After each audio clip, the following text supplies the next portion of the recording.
Regina Daniels blasts Nwoko. Nollywood star Regina Daniels has dropped a major bombshell in her ongoing public feud with estranged husband, Senator Nwoko, threatening to expose what she calls mother, fraud, and land grabbing if he continues to harass her. In a series of fiery Instagram stories, Regina accused the senator of trying to destroy her reputation both in public and behind closed doors. She claims he manipulated her emotionally, introduced her to drugs, namely ecstasy, to satisfy him, and discredits her with what she describes as a fake drug report aimed at wresting custody of their children. According to Regina, the drug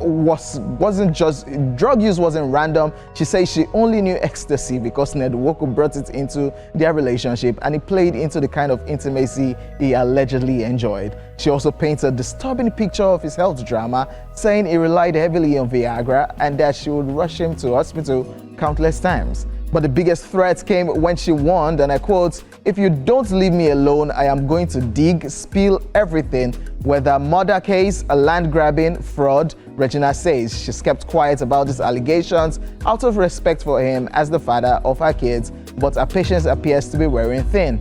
This escalation comes on the heels of earlier claims by the actress, including emotional abuse, manipulation, and even marital rape.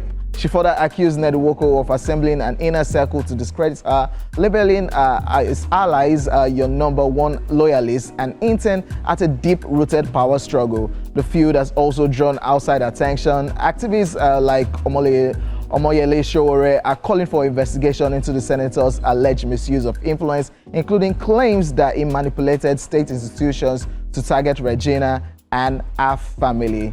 And this is one of those messy situations that I wish we shouldn't talk about, that I also wish shouldn't have made its way to the internet. Because yeah, it's a case of, it's a family issue, that's number one, but the people in question, a senator of the Federal Republic of Nigeria and a popular actress, and all of this coming to the bear, and everybody trying to paint themselves innocent while dropping weighty allegations on the other person.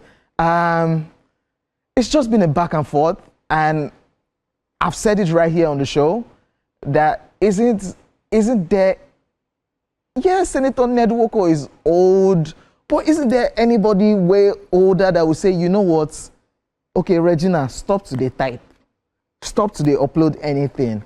And Senator Ned, I know he tried staying quiet for a while, but now he's just putting out allegations and putting up statements. When Regina puts her own, he will put up his own and say, that's not true. I'm not trying to get back with her. Or what I'm just trying to say is that she should go back to rehab. Like, yo, how did he get to this level? Both of you were in love as at, very much in love. You people showed your romance as at earlier last month. What changed that everything is just yam, pepper, scatter, scatter? And you people think social media will help with all of these weighty allegations? Please, I don't know. I hope the authorities are watching, because all of this situation, Regina talking about how she will spill as regards murder, land grabbing, talking about marital rape, this one talking about drug abuse, that you use drug. I hope somebody's watching somewhere and, okay. I'm tired of this situation, ladies and gentlemen. We'll go on a quick break, and when we come back, the entertainment news continues. Yes, welcome back, ladies and gentlemen, from One Crazy News, and this one is kind of like controversial. Let's jump right into it. Duncan Mighty says Port Harcourt artists shaped today's Afrobeats. Veteran Nigerian singer Duncan Mighty has ignited a fresh wave of conversation in the Afrobeat space after boldly declaring that artists from Port Harcourt laid the groundwork for the genre's current global dominance. In a recent interview with Hip TV, the Port Harcourt first son credited himself along with fellow stars like Timaya, Burna Boy, and Omale for shaping what the world now recognizes as the modern Afrobeat sound. Duncan Mighty argued that the rhythms, slangs, and cultural textures of Port Harcourt have become deeply embedded in Afrobeats today. According to him, in almost every Afrobeat song today, you can hear the Port Harcourt influence, especially the Ikwere slangs. You can't hear any Afrobeat songs today and not hear a spice of Port Harcourt.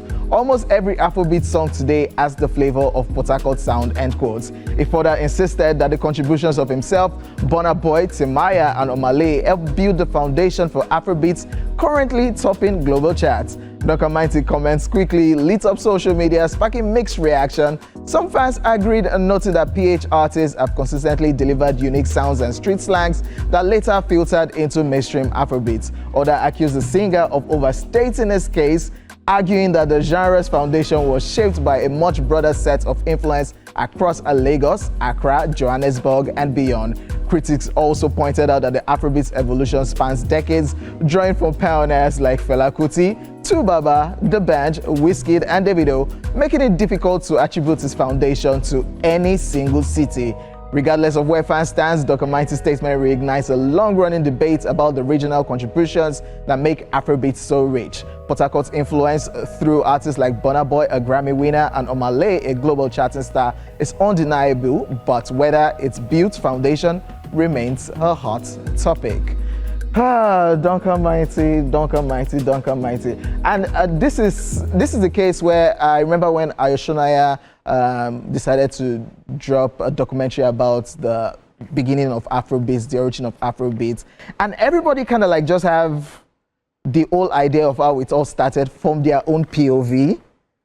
Yeah, but Duncan Mighty is saying Afrobeats, the slangs, the lingua, should be created to more of what they do, the sounds from Port Harcourt, River State. Duncan Mighty, no, let's not. Yeah, from your own point of view, Duncan Mighty, I get it. Yeah, Port Harcourt first son, Timaya, then call me Timaya. Yeah, all those songs from the past. But before then, the Afrobeats was growing when the likes of Plantation Boys, Baba, The Band, Don Jazzy, Moit era. So Duncan Mighty, I don't know. From your own point of view, you might be correct, but to me, I don't think so. It's up for debates wherever on social media, and you can put it up and have the conversation. But to me, right now, from this set, Duncan Mighty, I don't think so. I'm done with that conversation. Ladies and gentlemen, we'll be back with our guest after this break, so do not go anywhere.